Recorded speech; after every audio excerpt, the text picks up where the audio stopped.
እኔ የምላችሁ ጎበዝ አንድ ወቅት የሰንዳፋ አትሌቲክስ መንደርን በዓለም አቀፍ ስታንዳርድ እንገነባለን ብለው በየቦታው ስፖንሰር ሲፈለግ ቴሌቶን ሲዘጋጅ ሎተሪ ሲቆረጥ ነበር።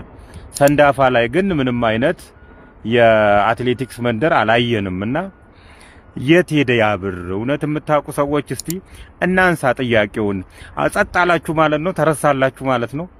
ማን ነበር በማን ነበር ብሩ ሲንቀሳቀስ የነበረ? ያ ሁሉ ብር ሼክ መሐመድ አሊ አለሙዲን የሰጡት ብር በሚሊዮን የሚቆጠር ብር እንደሰጡ ትዝ ይለኛል።